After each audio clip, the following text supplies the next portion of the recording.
శ్రీ గురుభ్యో నమ. హరి ఓం.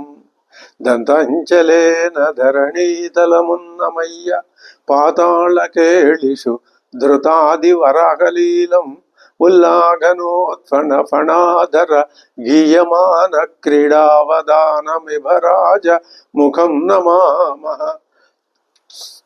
అమరీ కబరీ భారభ్రమరీ ముఖరీకృతం దూరీకరోతు దురితం గౌరీ చరణ పంకజం ఇందీవరదళశ్యామం ఇందిరానందకందళం వందారు జన మందారం వందేకం యదునందనం. వాగర్ధావివ సంపృక్తౌ వాగర్ధ ప్రతిపత్తయే జగతః పితరౌ వందే పార్వతీ పరమేశ్వరౌ. ఆపదామపహర్తారం దాతారం సర్వసంపదాం లోకాభిరామం శ్రీరామం భూయో భూయో నమామ్యహం. బుద్ధిర్బలం యశోధైర్యం నిర్భయత్వమరోగత అజాడ్యం వాక్పటుత్వం చ హనుమస్మరణాల్లభేతు. శ్రీ గురుభ్యో నమః. హరి ఓం. ప్రయాణానికి అనుకూలమైనటువంటి పుష్పక విమానాన్ని చక్కగా అలంకరింపబడి తీసుకురాబడిన దాన్ని ఉపస్థితంతు తం దృష్ట్వా పుష్పకం పుష్పభూషితం అవిదూరస్థితో రామం ప్రత్యువాచ విభీషణ. ఆ పుష్పక విమానాన్ని చూపించి అంటున్నాడు శ్రీరామచంద్రుడితో దగ్గరే ఉండి విభీషణుడు. ఏమని? సతు బద్ధాంజలి ప్రహ్వః, రెండు చేతులు జోడించి నమస్కారం చేసి, ప్రహ్వః వినయపూరితుడై, వినీత రాక్షసేశ్వర అబ్రవీతు త్వరయోపేత కింకరోమీతి రాఘవం. స్వామి ఏమి సెలవు అని అడిగాడు. తం అబ్రవీతు మహాతేజా లక్ష్మణస్య ఉపశృణ్వత. పక్కనే లక్ష్మణుడు కూడా ఉన్నాడు, ఆయన కూడా వింటున్నాడు స్వామివారు చెప్పే మాటలు. విమృశ్య రాఘవో వాక్యం. ఎలా చెప్తున్నాడు ఆయన? చక్కగా వివరంగా తాను బాగా ఆలోచించుకునే చెప్తున్నాడు. ఇదం స్నేహపూర్వకం కృత ప్రయత్న కర్మాణ విభీషణ వనౌకసః రత్నైరర్ధైశ్చ వివిధైః భూషణైశ్చాపి సుభూజయ. ముందు వీళ్ళందరినీ మనం సన్మానించాలయ్యా, ఈ వానరుల్ని. వానరులు అంటే స్వామి వారికి ఎంత ప్రేమ, ఎంత అభిమానం, ఎంత ఆప్యాయత. ఎందుకని? వాళ్ళ వలనే కదా తన యుద్ధంలో విజయం సాధించగలిగింది. అంతేకాదు, ఆ వానరులు ఆయనకి వానరులాగా కనపట్టలేదు. దేవతలే వానర రూపంలో ధరించి, వానర జన్మ ధరించి వచ్చారు. తాను మానవుడైతే దేవతలందరూ వానరులయ్యారు, తాను నరుడైతే వాళ్ళు వానరులయ్యారు. ఎందుకు ఈ నరవానర సమాగమం? ఎందుకు అంటే లోకంలో ఉన్నటువంటి రాక్షస గుణ నిర్మూలనం కోసం. అది కృతయత్న కర్మాణ విభీషణ వనౌకసః రత్నైః అర్ధైశ్చ వివిధైః సుభూజయ. వీళ్ళకి కావలసినటువంటి రత్నాలు, మణులు, మాణిక్యాలు, ధనధాన్యాలు ఇలాంటివన్నీ ఇచ్చి వీళ్ళని గౌరవించవయ్యా. సహైభిః అజితా లంక నిర్జిత. అజిత అయినటువంటి లంక వీళ్ళ చేతనే, నేను సహాయం చేతనే నిర్జిత జయించాను. రాక్షసేశ్వర హృష్టైః ప్రాణభయం త్యక్త్వా సంగ్రామేష్వనివర్. ఒక్కసారి వీళ్ళు యుద్ధంలో ప్రవేశిస్తే అనివర్తిన వెనక్కి తిరిగి రావటం అంటూ లేదు. అటువంటి మహానుభావులు ఈ వానరులంతా. వీళ్ళందరినీ సామాన్య వానరులని ఒక గణంలాగా, వానర గణం అని అనుకోవడానికి వీల్లేదు. తయిమే కృతకర్మాణ పూజ్యంతాం సర్వవానరాః. ఇక్కడ ఒక విషయం స్ఫురణకు వస్తున్నది. వానరులని తక్కువ చేయటం కాదు. మనం ఏ పద్ధతిలో పెడుతున్నాం? ఆ సాధనా మార్గంలో పెడుతున్నాం. సాధనా మార్గంలో మనకి అనుకూలంగా ఉండేటటువంటి ప్రతి చిన్న విషయాన్ని కూడా మనం కృతజ్ఞతాభావంతో చూడాలి. ఇదేమిటండి, మనలో ఉన్న గుణాల్ని మనమే కృతజ్ఞతాభావంతో చూడటమా? అవును, అదే ఇక్కడ శ్రీరాముడు వానరుల్ని సన్మానించు అని చెప్పటంలో మనకిచ్చే సందేశం. స్పష్టంగా అర్థం చేసుకుంటే అది తెలుస్తుంది. ధనరత్న ప్రదానేన కర్మైషాం సఫలం కురు. ఏవం సమ్మానితాశ్చేమే మానార్హాః మానదత్వయా భవిష్యంతి కృతజ్ఞేన నిర్వృతాః హరియూథపాః త్యాగినం సంగ్రహీతారం సానుక్రోశం యశస్వినం సర్వే త్వాం అవగచ్చంతి తతః సంబోధయామ్యహం హీనం రతిగుణైః సర్వైః అభిహంతారమాహవే త్యజంతి నృపతిం సైన్యాః సంవిఘ్నాస్తం నరేశ్వరం. ఏ రాజుగారైతే తన భటులందరినీ తన సైనికులందరినీ సబహుమానంగా సగౌరవంగా చక్కగా చూస్తాడో అటువంటి రాజును వాళ్ళు ప్రేమిస్తారు. ఎవడైతే తిరస్కరిస్తారో ఆయన్ని వాళ్ళు కూడా తిరస్కరిస్తారు. ఏవ ముక్తస్తు రామేణ వానరాస్తాన్ విభీషణ రత్నార్థై సంవిభాగేన సర్వానేవ అభ్యపూజయతు. అనేక రత్నాలు దానం చేసి వాళ్ళందరినీ అభ్యపూజయతు సగౌరవంగా పూజించాడు. తతస్తాన్ పూజితాన్ దృష్ట్వా రత్నైరర్ధైశ్చ యూధపాన్ ఆరురోహ తతో రామః తద్విమానం అనుత్తమం. విమానం ఎక్కాడు శ్రీరామచంద్రుడు, అనుత్తమమైన విమానం. ఇంకా దానికంటే ఉత్తమమైన విమానం లేదు కాబట్టి అది అనుత్తమం. అటువంటి అనుత్తమమైన విమానాన్ని ఎక్కే ముందు ఆయన చేసినటువంటి చూపినటువంటి కృతజ్ఞత ఏమిటంటే వానరులందరినీ విభీషణుడి చేత సన్మానింపజేశాడు. అదేమిటండి, వానరుల్ని విభీషణుడు సన్మానించడం ఏమిటి? వానరుల్ని సన్మానించవలసిన వాడు సుగ్రీవుడు కదా. ఇదేమిటో విచిత్రం. ఇందులో స్వామివారి హృదయం ఏమిటో ఏముంది ఇందులో? సుగ్రీవుడు ఎలాగూ సన్మానిస్తాడు. పైగా వీళ్ళందరూ కిష్కిందకే వస్తారో, వాళ్ళు ఎక్కడి నుంచి వచ్చారో అక్కడికి వెళ్తారు. ఇక్కడున్నారు, ఇది యుద్ధం జరిగిన ప్రదేశం, ఇక్కడే వీళ్ళకి సన్మానం జరగాలి. ఇక్కడ సన్మానం జరగాలి అంటే ఈ ప్రదేశం విభీషణుడి అధీనం కాబట్టి విభీషణుడిని చేయమన్నాడు స్వామివారు.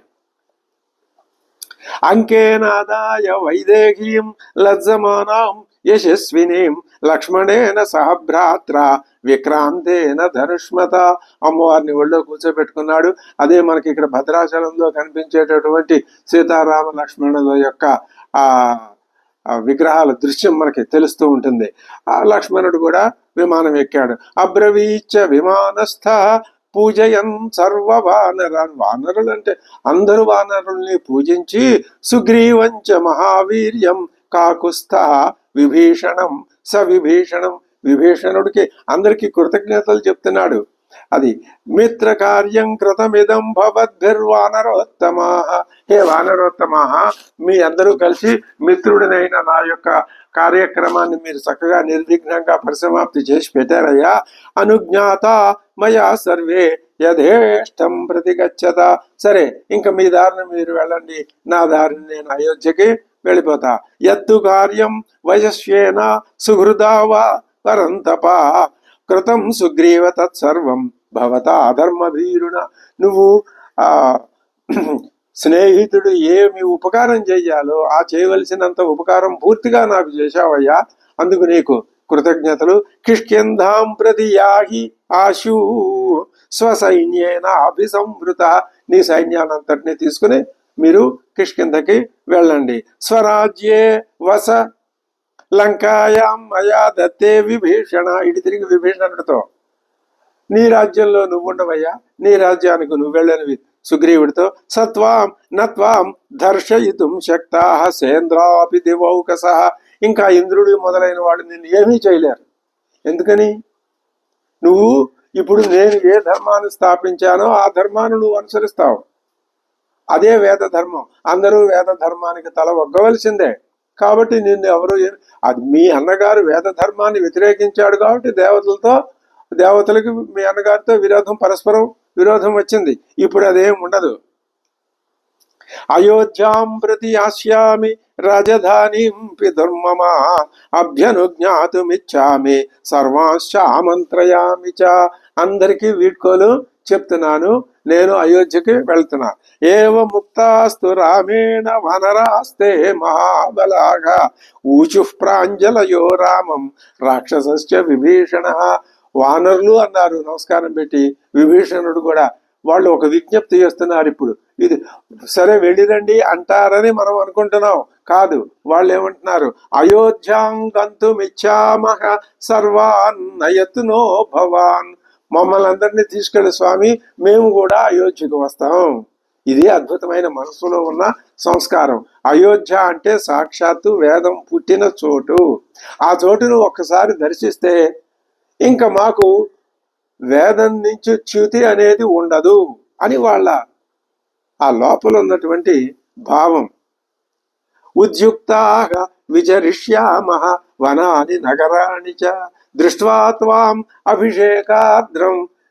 నీకు చక్కగా పట్టాభిషేకం జరిగిన తర్వాత కౌసల్యాం అభివాద్య చ. ఏమి ఆమె అంటే నిన్ను కన్నతల్లి కదా, ఈ సృష్టికే మూలశక్తి కదా ఆవిడ. అచిరేణ గమిష్యామః స్వాన్ గృహాన్ నృపతే సుత. మళ్ళీ అక్కడ అన్ని చూసి నీ పట్టాభిషేకం చూసి తిరిగి వెనక రామ పట్టాభిషేకం చూడటం అంటే ఎంత ఉత్సాహం కలిగింది వాళ్ళందరికీ, విభీషణుడితో సహా అందరికీ. ఏవం ముక్తస్తు ధర్మాత్మా వానరైః స విభీషణైః అబ్రవీద్ రాఘవ శ్రీమాన్ ససుగ్రీవ విభీషణాన్ ప్రియాత్ ప్రియతరం లబ్ధం యదహం ససుహృజ్జనః సర్వైర్భవద్భిః సహితః ప్రీతిం లప్స్యే పురీం గతః. మీ అందరితో కలిసి నేను అయోధ్య నగరానికి వెళ్ళి ఆనందాన్ని పొందుతాను అంటే మీరంతా నాతో రండి. క్షిప్రమారోహ, ఎక్కండి మీరందరూ కూడా విమానం. సుగ్రీవ విమానం వానరైః సహా త్వమధ్యారోహ సామాత్య రాక్షసేంద్ర విభీషణ. ఓ సుగ్రీవ, మీ వాళ్ళందరితో ఎక్కువ. ఓ విభీషణ, నీ మంత్రులందరితో సహా నువ్వు విమానంలో ఎక్కువ. మేము ముగ్గురమేగా ఉంది, మీరందరూ ఎక్కండి.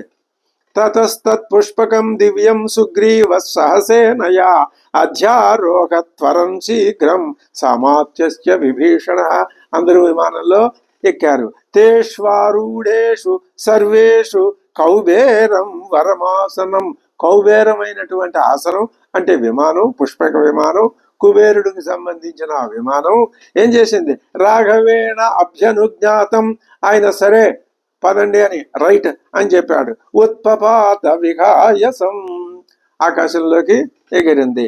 యయౌతేన విమానేన హంసయుక్తేన భాస్వత. హంసలాగా ఉన్నది అది ఆకాశంలో. ప్రహృష్టశ్చ ప్రతీతశ్చ బభౌ రామ కుబేరవతు. ఆ విమానం కుబేరుడిది. ఇప్పుడు అది హంసలాగా ఆకాశంలో వెళుతూ ఉంటే అందులో ఉన్న రాముడు కుబేరుడు లాగానే ఉన్నాడు.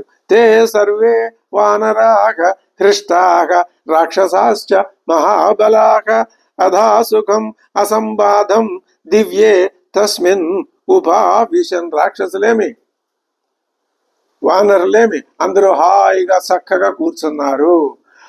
అనుజ్ఞాతం తు రామేణ తద్విమానమనుత్తమం ఉత్పపాత మహామేఘ శ్వసనేనోద్ధతో యదా.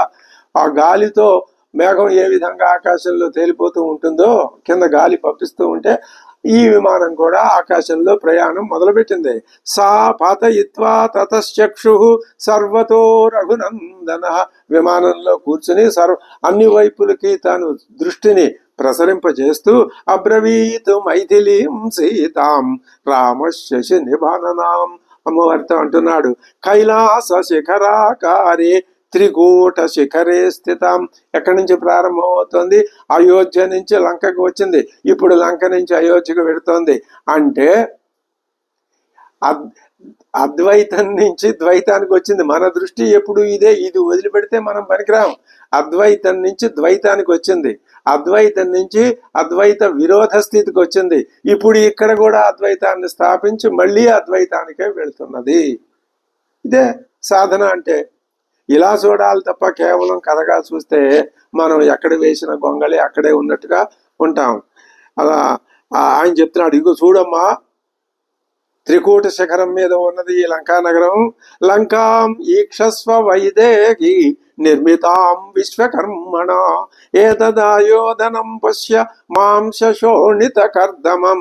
ఇక్కడ చూడు, మాంసం, రక్తం, మాంసం, ఇదంతా బురద బురదగా ఉన్నది. హరీణాం రాక్షసానాంచ సీతే విశసనం మహతు. ఇక్కడ ఎంతమంది వానరులు, ఎంతమంది రాక్షసులు చనిపోయినారు, అది అటువంటి చోటిది. అత్ర దత్తవరశేతే ప్రమాధి రాక్షసేశ్వర తవ హేతోర్విశాలాక్షి రావణో నిహతో మయా. అదిగో అక్కడ ఇక్కడే ఆ రావణాసురుడు పడున్నాడు. అక్కడ ఆ సంస్కారాలు జరిగినాయిలే, ఇక్కడే ఆ రావణాసురుడు పడి ఉన్నది.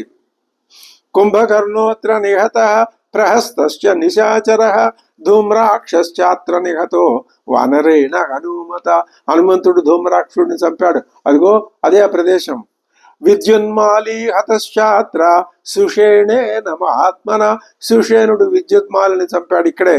లక్ష్మణేన ఇంద్రజిచ్చాత్ర రావణిర్నిహతో రణే అంగదేనాత్ర నిహతో వికటో నామ రాక్షస విరూపాక్షశ్చ దుర్ధర్ష మహాపార్శ్వ మహోదరౌ అకంపనశ్చ నిహతో బలినో అన్యేచ రాక్షసాః. ఇంకా అనేక మంది బలవంతులైన రాక్షసులు కూడా అదిగో ఒక్కొక్కడు ఆయా ప్రదేశాల్లో సంహరింపబడి ఆ ఉన్నటువంటి ప్రదేశాలు ఇవన్నీ. ప్రతి రాక్షసుడు ఒక్కొక్క ప్రదేశంలో మరణించాడు. ఇవి ఆ ప్రదేశాలు. అత్ర మండోదరి నామ భార్యాతం పర్యదేవయతు. ఆ మండోదరి వచ్చి రావణాసురుడి యొక్క మృత కళేబరం మీద పడి విలపించిన ప్రదేశం ఇదే. సపత్నీనాం సహస్రేణ శాస్త్రేణ పరివారిత ఏతత్తు దృశ్యతే తీర్థం సముద్రస్య వరాననే యత్ర సాగరముత్తూర్య తాం రాత్రిం ఉషితావయం. సాగరం దాటి వచ్చి ఆ రాత్రి మేము ఇక్కడే ఉన్నాం. తెల్లవారిన తర్వాత కదా లంక వైపుకి ప్రయాణం సాగింది.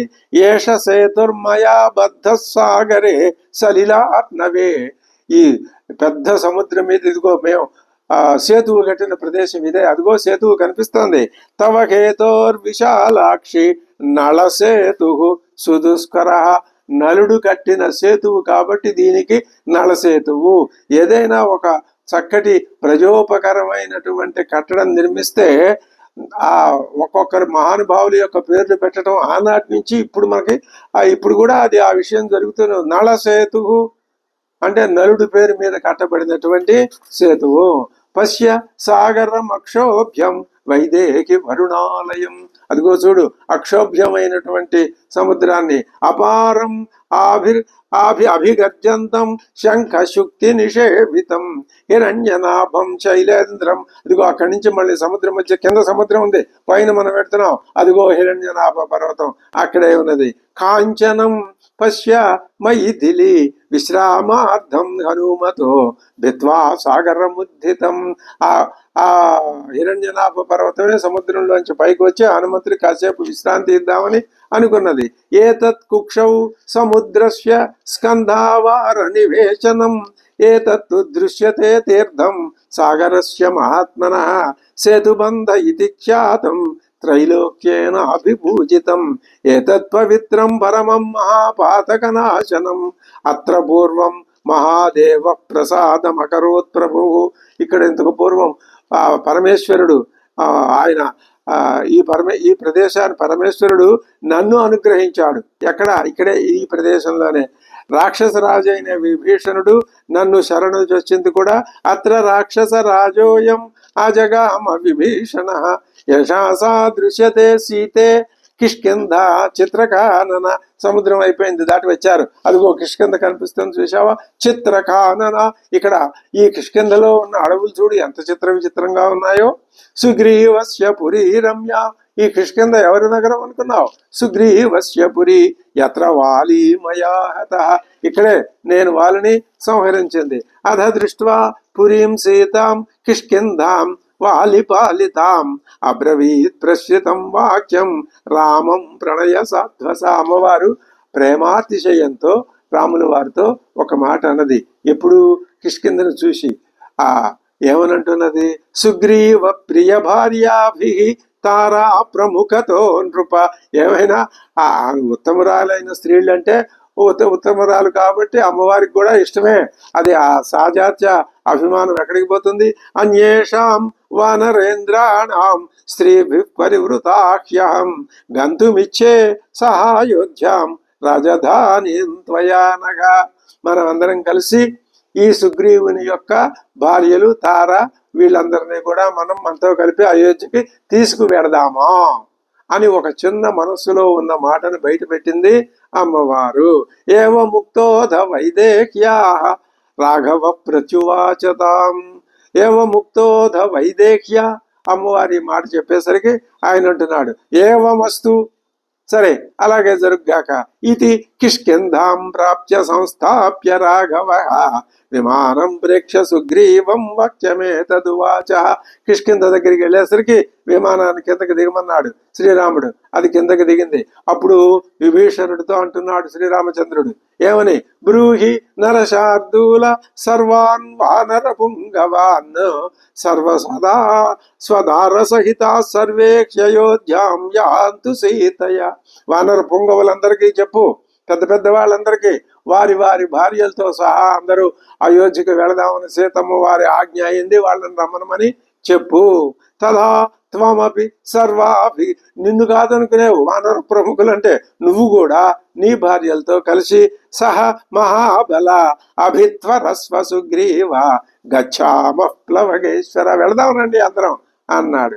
ఏవ ముక్తస్తు సుగ్రీవో రామేణ అమిత తేజస వానరాధిపతి శ్రీమాన్ తైశ్చ సర్వైః సమావృత ప్రవిశ్య అంతఃపురం శీఘ్రం తారాం ఉద్వీక్ష్య భాషత ప్రియే త్వం సహ నారీభిః వానరాణాం మహాత్మనాం రాఘవేణాభ్యనుజ్ఞాత మైథిలి ప్రియకామ్యయ. సుగ్రీవుడు వెళ్ళి తారా మొదలైన వాళ్ళతో చెప్పాడు. ఈ విధంగా అమ్మవారు అడిగింది. ఈ విషయం అంతా చెప్తే తర త్వం అభిగచ్చామో గృహ్య వానర యోషిత, మిగిలిన వాళ్ళందరినీ కూడా ప్రయాణం చేయి. అభిగచ్చామ, వెళదాం మనమంతా. అయోధ్యాం దర్శయిష్యామ, అయోధ్య నగరాన్ని మనం అందరం చూద్దాం. సర్వ అప్పటి నుంచి ఇప్పటిదాకా అందరూ అయోధ్య వెళుతున్నారు, చూసి వస్తూనే ఉన్నారు. సర్వ దశరథ స్త్రియ సుగ్రీవస్య వచ శ్రుత్వా తారా సర్వాంగ శోభన ఆహూయ చాబ్రవీత్ సర్వా వానరాణాంతు యోషిత. వానర స్త్రీలు అందరినీ పిలిచేసింది ఆవిడ. పిలిచి ఆనందంతో చెప్పింది. చెప్పేసరికి సుగ్రీవేణ అభ్యనుజ్ఞాత గంతుం సర్వైశ్చ వానరైః మమ చాపి ప్రియం కార్యం అయోధ్య దర్శనేన చ.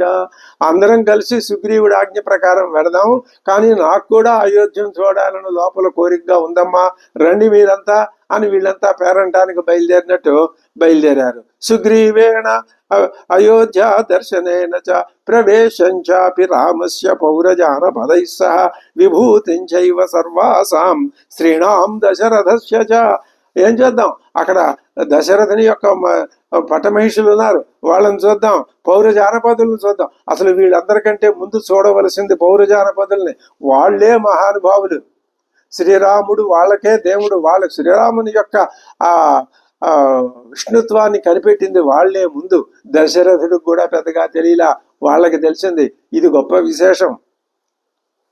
తారయా చాభ్యనుజ్ఞాత సర్వాః వానరయోషితః నైపథ్యం విధి పూర్వేణ కృత్వా చాపి ప్రదక్షిణం అధ్యారోహన్ విమానం తతు సీతా దర్శన కాంక్షయ. వాళ్ళ వానరులు విమానానికి ప్రదక్షిణం చేసి విమానం ఎక్కారే, ఎంత సంస్కారవంతుల వాళ్ళు. వానరులు వానరులని తేలిగ్గా తీసేయకూడదు. తాభి సహోద్ధితం శీఘ్రం విమానం ప్రేక్ష్య రాఘవ ఋష్యమూక సమీపేతు వైదేహీం పునరబ్రవీతు. ఈ లోపల ఋష్యమూక పర్వతం వచ్చేసింది. అక్కడే కదా సుగ్రీవుణ్ణి మొట్టమొదట కలుసుకున్నది. దృశ్యతే సౌ మహాన్ సీతే సవిద్యుదివతో యతః. మెరుపు తీగలతో కూడినటువంటి మేఘంలాగా కనిపిస్తున్నదా ఋష్యమూక పర్వతం. ఋష్యమూకో గిరిశ్రేష్ఠ కాంచనైర్ధాతుభిర్వృత. చూడు, ఆ బంగారు ధాతువులు అవే మెరుపు తీగల్లాగా ఉన్నాయి. అత్రాహం వానరేంద్రేణ సుగ్రీవేణ సమాగత సమయశ్చ కృత సీతే వదార్థం వాలినో మయ. వాలిని వధిస్తారని నేను ఇక్కడే ఆ సుగ్రీవుడికి మాట ఇచ్చానమ్మా. ఏషా సా దృశ్యతే పంప. పంప పేరు చెప్పేసరికి ప్రకృతి అంతా ఆ పంప చుట్టూనే ఉన్నది. అద్భుతంగా వర్ణించాడు అక్కడ కిష్కింధాకాండలో. ఏష దృశ్యతే పంప నళిని చిత్ర. అదే మాట అక్కడ అన్నాడు. నళిని తామర పువ్వులు ఉన్నాయి, చిత్రకానన చక్కటి అడవులున్నాయి. త్వయా విహీనో యత్రాహం విలలాప. అంత అందమైన అడవిలో నాకు విలాపమేనమ్మా మిగిలింది. ఎందుకని? త్వయా విహీన, నువ్వు లేవుగా. నువ్వు ఉంటేనే ఆనందం, ప్రేమ. నువ్వు లేకపోతే విషాదము, దుఃఖము, వియోగమే. అస్యాస్తీరే మయా దృష్టా శబరి ధర్మచారిణి. ఇక్కడే నేను శబరి అమ్మని చూశాను. అత్ర యోజన బాహుశ్చ కబంధో నిహతో మయ. వాడి బాహువులు ఎంత ఉన్నాయో తెలుసా? ఒక్కొక్కటి యోజనం దూరం ఉంది. దృశ్యతే చ జనస్థానే. వెనకటి అంతా ఎలా, దీన్నే ఏమంటారు ఈ కాలంలో ఫ్లాష్ బ్యాక్ అంటారు. అంతా చూపించి ఇది రామాయణం, ఏం అద్భుతమైన శిల్పం. అసలు రామాయణం కంటే మించినటువంటి టెక్నిక్ ఈనాటికైనా ఉందా ఎక్కడైనా? ఇవాళ ఏది కొత్తదిగా కనిపెట్టామని చూపించినా ఏదో ఒక రూపంలో అది మనకి రామాయణంలో కనిపిస్తూనే ఉంటుంది. ఈ విధంగా గత దృశ్యాల్ని, గత స్మృతుల్ని గుర్తుకు చేసుకుంటూ వెళ్ళటం అప్పుడే అద్భుతం అన్నమాట ఇది. యత్ర జనస్థానే సీతే శ్రీమాన్ వనస్పతి యత్ర యుద్ధం మహద్వృత్తం తవ హేతోర్విలాసిని. జటాయు నివసించిన ఈ వటవృక్షాన్ని చూశావా? రావణస్య నృశంసస్య జటాయోశ్చ మహాత్మనః ఖరశ్చ నిహతో యత్ర దూషణశ్చ నిపాతితః త్రిశిరాశ్చ మహావీర్యో మయా బాణైరజక్మగై. సూటి అయిన వంకర కటింకర కాదు మన బాణాలు, సూటి అయిన బాణాలతో నేను ఆ ఖరదూషణాదుల్ని సంహరించింది ఇక్కడే. ఏతదాశ్రమ పదం అస్మాకం. ఇదిగో మనం ఉన్న ఆశ్రమం ఇదే. వరవర్ణిని పర్ణశాల తదా చిత్ర దృశ్యతే శుభదర్శన. యత్ర త్వం రాక్షసేంద్రేణ రావణేన కృతా బలాత్. నువ్వు అపహరింపబడిన చోటు ఇదేనమ్మా. ఏషా గోదావరి రమ్య. మనకి దాక్షిణాత్యులం కాబట్టి గంగా నది పేరు చెప్పినప్పుడు కలిగేటటువంటి ఆ పవిత్ర భావం ఒళ్ళు పులకింత కంటే కూడా గోదావరి పేరు చెప్తే, ఆ గోదావరి పేరు అప్పటికంటే కూడా కృష్ణానది పేరు చెప్తే. ఎందుకని కృష్ణానది అంటే, కృష్ణ అది భగవంతుడి పేరు. అది ఎలా వచ్చిందో ఆ నదికి, సాక్షాత్తు కృష్ణ పరమాత్మకి మిగతావేమీ రాలేదు. అవి నది మాత్రమైన నామధేయాలే. ఇది ఒక్క దేవమూలకమైన నామధేయం కృష్ణానది. అది మరి ఆ కృష్ణానది మనకి రామాయణంలో ఎక్కలేదు. గోదావరి పోనీ ఏదైనా మనకు ఒకటే అనుకోండి. ఏషా గోదావరి రమ్య ప్రసన్న సలిలా శివ అగస్త్యాశ్రమో ఏష దృశ్యతే పశ్య మైథిలి. అదిగో అగస్త్యాశ్రమం, అదిగో గోదావరి. అది ఇందాక పంపాన సరస్సును చూపించాడు.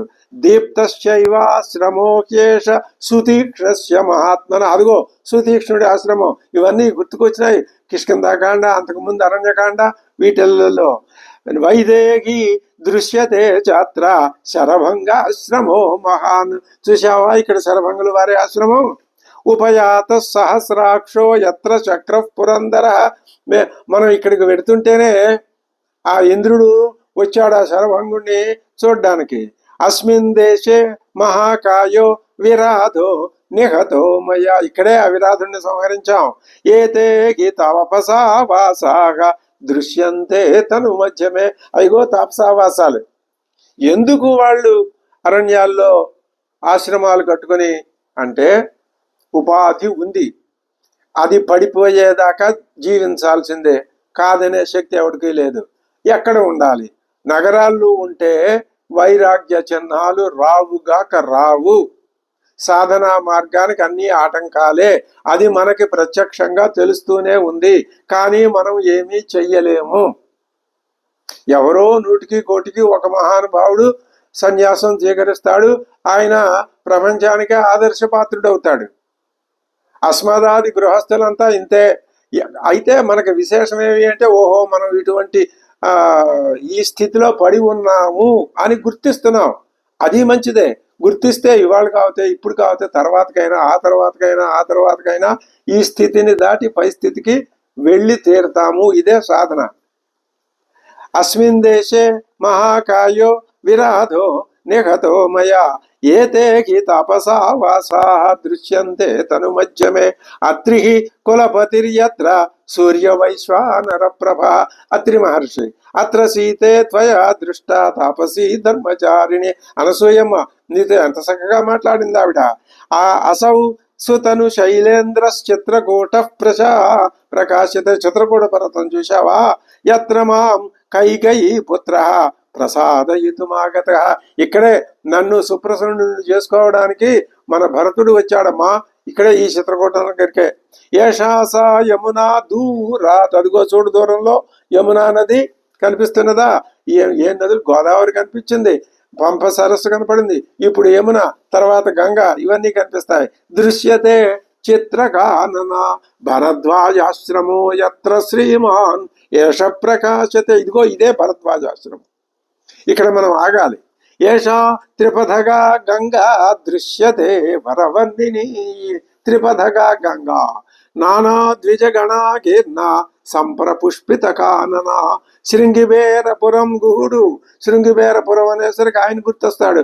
ఏతత్ గుహో యత్ర సమాగత ఏషా సా దృశ్యతే సీతే సరయూహు యూపమాలిని. యూపాలు వరుసనే ఒక పాతబడి ఉన్నాయి సరయూ నది ఒడ్డున. ఎన్ని యాగాలు మహానుభావులు, మా ఇక్ష్వాకు వంశ మహారాజులు ఎంతమంది ఎన్ని యజ్ఞాలు చేశారో ఆ యూపాలన్నీ వరుసనే కనపడుతున్నాయి కదా.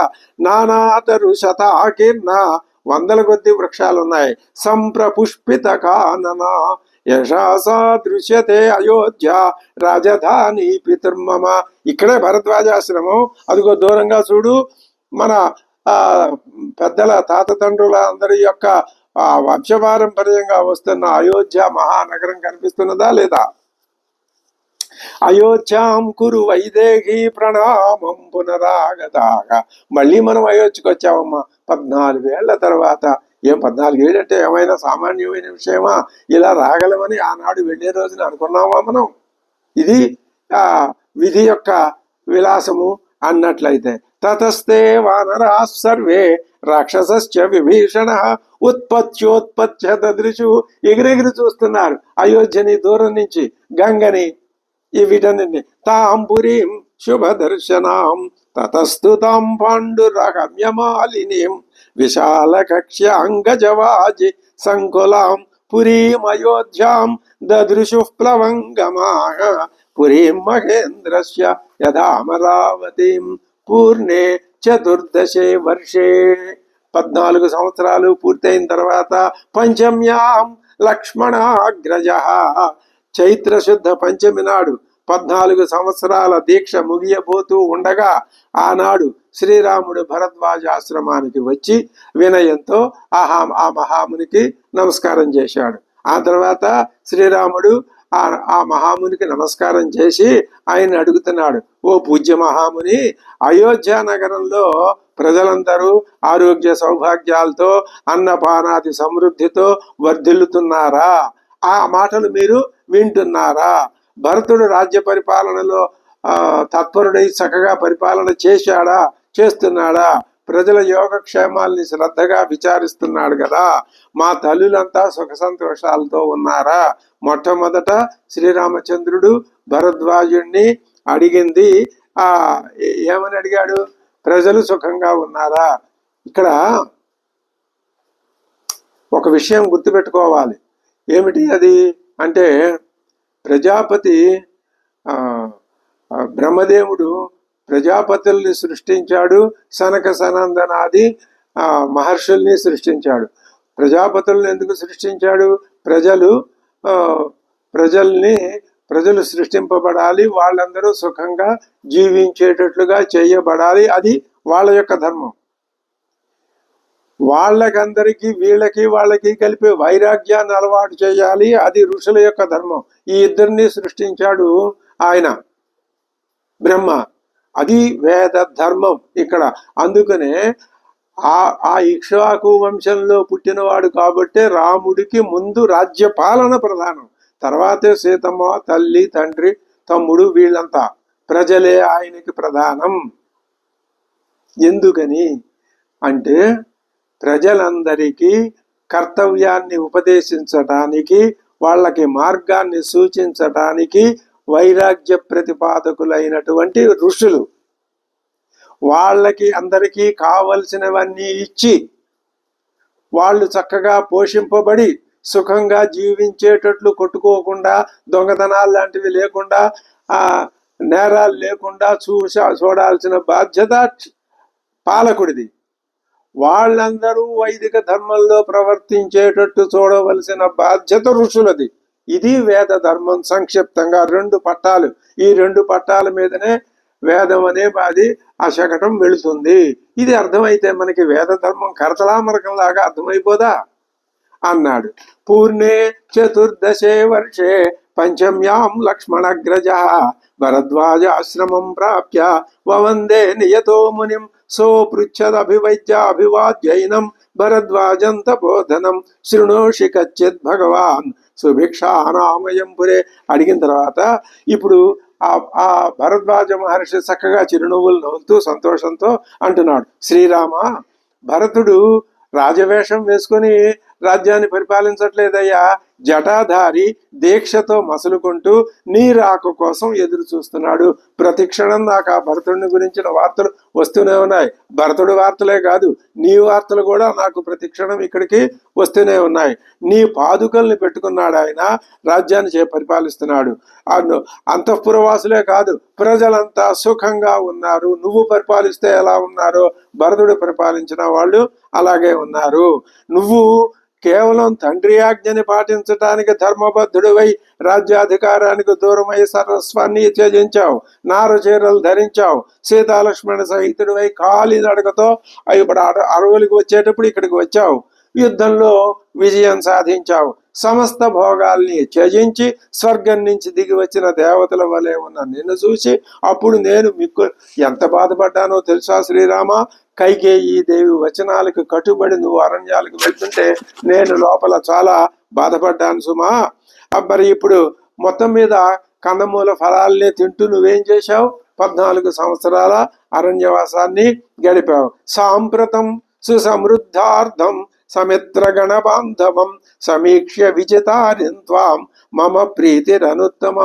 ఇప్పుడు ఈ పరిస్థితుల్లో ప్రతిజ్ఞలన్నీ పూర్తి చేసుకుని రావణ సంహారం చేసి నువ్వు తిరిగి రావటం నాకు చాలా ఆనందంగా ఉందయ్యా.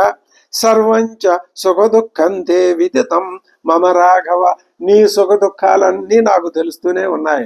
యత్వయా విపులం ప్రాప్తం జనస్థానవధికం జనస్థానవధాధికం. జనస్థానంలో జరిగిన వధతో సహా అన్ని నాకు తెలుసును. బ్రాహ్మణార్థే నియుక్తస్య రక్షితు సర్వతాపసాన్ రావణేన కృతా భార్య బభూవేయం అనిందిత.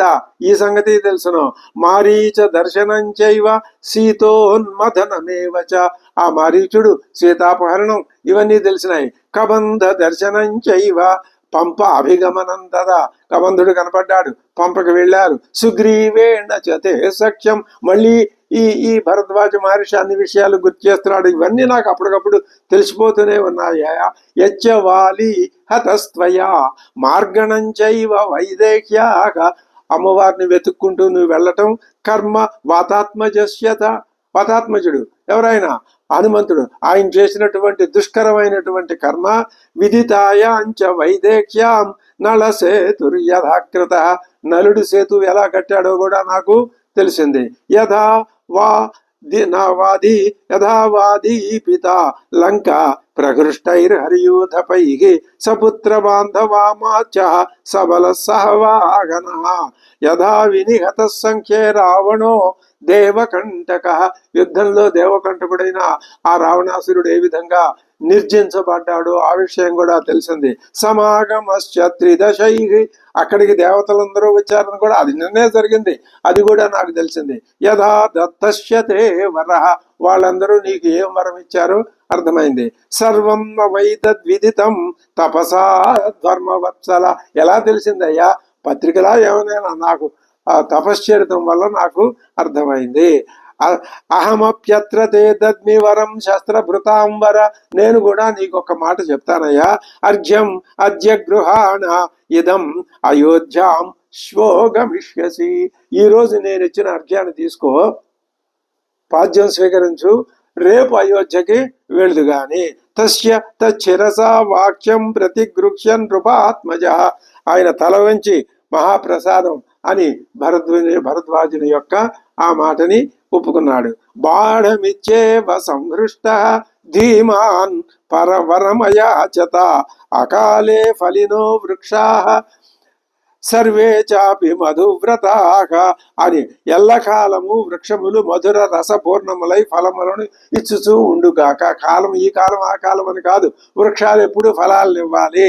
నేను అయోధ్య మార్గంలో ప్రయాణం చేసేటప్పుడు అమృత తుల్యములైన వివిధములైన ఫలములు మాకు కోకొల్లలుగా లభించాలి. ఫలాని అమృత కల్పాని బహూని వివిధాని చ భవంతు మార్గే భగవన్ అయోధ్యాం ప్రతిగచ్చత తదేతి చ ప్రతిజ్ఞాతే. సరే అలాగే అని ఆయన వరం ఇచ్చాడు. వచనాత్ సమనంతరం అభవన్ పాదపాస్తత్ర స్వర్గ పాదప సన్నిభా. స్వర్గంలో ఉన్న వృక్షాలు ఏ విధంగా ఉంటాయో ఈ వృక్షాలన్నీ అలా కళకళలాడుతూ ఫలపుష్పాలతో నిండుగా కనపడుతున్నాయి. నిష్ఫలా ఫలినశ్చ ఆసన్ విపుష్పా పుష్పశ. అప్పటిదాకా పూలు లేవు, ఇప్పుడు పూలు వచ్చాయి. ఫలాలు లేవు అప్పటిదాకా, ఇప్పుడు అవి సఫలంగా ఉన్నాయి. శుష్కా సమగ్ర పత్ర. ఎండిపోయిన చెట్లు పచ్చడి ఆకులతో కళకళలాడుతున్నాయి. నగాశ్చైవ మధుశ్రవాగ సర్వతో యోజనా త్రీణి గచ్చతాం అభవస్తదా తతః ప్రహృష్టాః ప్లవగర్షభాస్తే బహూని దివ్యాని ఫలాని చైవ కామాదుపశ్నంతి సహస్రజస్తే ముదాన్వితాః స్వర్గజితో యథైవ. ఆ ఫలవృక్షాలను చూసి వానరోత్తములు మరి అవి చూస్తే వీళ్ళకి ఆనందం కదా. ఆ తర్వాత వేల కొలదిగా ఉన్న ఆ కద్వరులు సమృద్ధిగా ఉన్న దివ్య ఫలాలను హాయిగా వాళ్ళకి భోజనం కోసమే ఆయన అడిగాడు. ఈయన వాళ్ళకి ఆ వరం ఇచ్చి ఇప్పించాడు. ఆ తర్వాత వాళ్ళు స్వర్గాన్ని జయించిన వాళ్ళలాగా హర్షంతో మునిగిపోయారు. ముదాన్వితాః స్వర్గజితో యథైవ. స్వర్గమే వాళ్ళ పాలిటికి వచ్చినట్టుగా వాళ్ళు ఆనందించారు. ఇక్కడికి ఈ అయోధ్య నగర గమనం పూర్తవుతోంది. ఇంకా తర్వాత ఒక ప్రముఖమైన కార్యం ఉన్నది. హనుమంతుణ్ణి పంపించి భరతుడికి వర్తమానం పంపాలి. అది ఏ విధంగా స్వామి నెరవేర్చాడు, హనుమస్వామి కూడా ఆ కార్యక్రమం ఏ విధంగా నిర్వహించాడు అన్నది మనం తర్వాత ఎపిసోడ్లో తెలుసుకుందాం. స్వస్తి.